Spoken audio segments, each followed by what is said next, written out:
মেয়েটা তার pregnancy positive দেখে ভয় পেয়ে যায় আর হাসপাতালে গিয়ে সে নিজের অ্যাবর্শন করানোর কথা চিন্তা করে। কিন্তু সে একটা বিবাহিত মেয়ে, তার হাজবেন্ড আছে, তবুও সে নিজের হাজবেন্ডকে কিছু না জানিয়ে এমন কাজ করার কথা চিন্তা করছে। মেয়েটার নাম দেবিকা। 4 বছর আগে সুজিত নামের একটা ছেলের সাথে পারিবারিক ভাবে তার বিয়ে হয়েছিল, কিন্তু পরবর্তীতে তাদের সন্তান হচ্ছিল না বলে সবাই শুধু দেবিকার দোষ দিত। সেভাবেই তার দিনকাল চলছিল। ছোট থেকেই দেবিকা যে গ্রামে বড় হয়েছে সেখানকার সংস্কৃতিতে মার্শাল আর্ট শেখার একটা বড় গুরুত্ব ছিল। ছোট থেকেই দেবিকা খুব ভালো মার্শাল আর্ট জানতো, তাই বিয়ের পরেও শ্বশুরবাড়ির অনুমতিতে সে তার এলাকায় স্টুডেন্টদের মার্শাল আর্ট শেখাতো। সেখানে একদিন স্কুলের স্পোর্টস ক্লাবে এক লেট নাইট পর্যন্ত তার কাজ ছিল। সে দেখতে পায় 4 জন স্টুডেন্ট এখনো তাদের বাসায় যায়নি আর স্টুডেন্টদের সাথে দেবিকার বেশ ভালোই সম্পর্ক ছিল। সেখানে আজকে দেবিকাকে তার একটা চকলেট গিফট করে আর সেটা খাওয়ার পরই দেবিকা তার জ্ঞান হারাতে শুরু করে। আর তারপর কি হয়েছিল তার কিছুই মনে নেই। তবে জ্ঞান ফেরার পর সে নিজের শরীরের কিছু আঘাত আর জামা কাপড়ের অবস্থা থেকে ঠিকই বুঝে যায় যে ওই 4 জন স্টুডেন্ট তার সাথে আসলে কি করেছে, কিন্তু তার কিছু মনে ছিল না, এমনকি প্রমাণ ছিল না বলে সে বিষয়টাকে গোপন রাখে। তবে এক পর্যায়ে সে যখন তার প্রেগন্যান্সি রিপোর্ট হাতে পায় তখন আর তার বুঝতে বাকি থাকে না যে সন্তান তো তার হাজবেন্ডের না,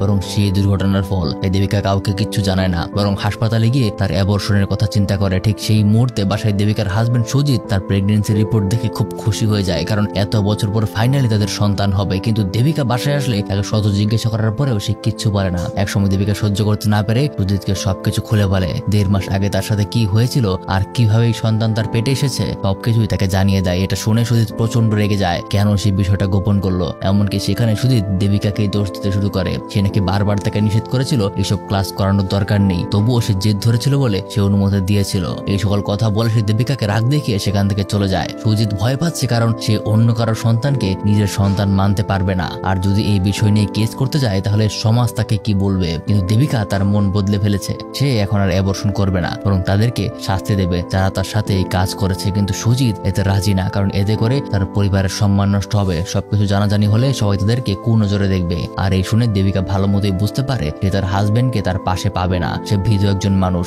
দায়িত্ব নিয়ে কাজ করাটা তার পক্ষে সম্ভব না। রাতে বাড়ির পাশের একটা রাস্তায় বসে দেবিকা তার শাশুড়িকে সবকিছু খুলে বলে, আর সুজিত তাকে কি করতে বলেছে সেটাও সে জানায়। সেখানে দেবিকার শাশুড়ি তার সঙ্গ দেয়। পরদিন সে সুজিতের উপর রাগ হয়, বলে এই কন্ডিশনে তার নিজের স্ত্রীর পাশে থাকার দরকার ছিল, কিন্তু সে তাকে শুধুমাত্র কথাই শুনিয়েছে। ওদিকে সুজিত যখন তার কাছে যায় সেখানেও সে বুঝতে পারে এই ঘটনা কিভাবে যেন লিক হয়ে গেছে। সবাই তাকে নিয়ে মজা করতে শুরু করে, তার বউ নাকি সরকারি মাল এমন সব কথাবার্তা বলতে শুরু করে, যার কারণে সেখানকার এক কর্মচারীর সাথে তার খুব ঝামেলা বেঁধে যায়। আর এদিকে যত দিন যেতে থাকে দেবিকা আর এই বিষয়গুলো মানতে পারছিল না, তাই সে তার পুরনো কিছু স্টুডেন্টদের সাথে দেখা করে আর সেখান থেকে ওই 4 জনের যে প্রধান কালপ্রিট ছিল তার খবর জোগাড় করে। ওই 4 জন এখনো জানেও না যে দেবিকা আসলে সবকিছু জানতে পেরেছে। তাই দেবিকা সেই 4 জনের একজন সুনীলের সাথে গিয়ে দেখা করে, তার সাথে টিচারের মতো স্বাভাবিক কথাবার্তা বলতে শুরু করে আর ধীরে ধীরে তার ঘনিষ্ঠ হওয়ার অভিনয় শুরু করে। তাকে নিজের ফোন নাম্বার দেয় আর তার সামনে নিজের অশ্লীল ভাব প্রকাশ করতে থাকে, যার কারণে কয়েকদিন পার হলেই এক পর্যায়ে ছেলেটাও তাকে তার শহরের বাইরে একটা লজে আমন্ত্রণ জানায়। সেখানে সময় মতো দেবিকা তার সাথে দেখা করতে যায়।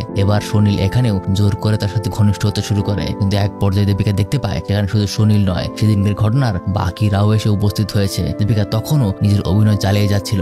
একের পর এক তাদেরকে প্রশ্ন করতে শুরু করে, সেখানে তারা সবাই খুবই স্বাচ্ছন্দ্যে তাকে উত্তর দেয়। সেদিন রাতে তারা প্ল্যানিং করেই তাকে এক বিশেষ ঔষধ খাইয়ে দিয়েছিল, আর তার জ্ঞান হারানোর পর তার সাথে কি হয়েছে সবকিছুই বলতে শুরু করে। আর দেবিকা মূলত এই সবকিছু জানতেই এতক্ষণ নাটক করেছে। তারা তো মনে করছে হয়তোবা তারা আবারও দেবিকাকে নিয়ে মজা করে সময় কাটাবে, কিন্তু দেবিকা তার সাথে একটা নানচাক নিয়ে এসেছিল, যা দিয়ে সে প্রত্যেকটা ছেলেকে একের পর এক ধরে মারতে শুরু করে। মনে রাখতে হবে দেবিকা ছোটবেলা থেকেই মার্শাল আর্টসে বেশ ভালো, এমনকি সে মার্শাল আর্টের একজন টিচারও। এভাবে মারামারি চলাকালীন যখন দেবিকার পরিচিত একজন পুলিশ অফিসার, যে নাকি তার কলেজ লাইফের বন্ধু ছিল, সেও এখানে এসে হাজির হয়। তাদের সবাইকে এক এক করে পেটাতে শুরু করে, এমনকি দেবিকার নিজেও। আর অবশেষে যে ছেলেটা এসবের মূল কালপিট ছিল তাকে এক জায়গায় বেঁধে তার জায়গা মতো একটা বোমা ফিট করে সে ফাটিয়ে দেয়। এর থেকে ভালো প্রতিশোধ হয়তোবা আর নেওয়া সম্ভব ছিল না। তাদের কাছে এখন প্রমাণ আছে, কারণ তাদের স্বীকারোক্তি সে একটা রেকর্ডারে রেকর্ড করেছে, তাই বাকিরা তাদের উপযুক্ত শাস্তি পাবে। পরবর্তীতে সব স্বাভাবিক হলে সুজিত তার কাছে এসে তার সঙ্গ না দেওয়ার জন্য ক্ষমা চায়, কিন্তু দেবিকা তার হাত ছেড়ে দিয়ে বলে সে একাই বাঁচবে,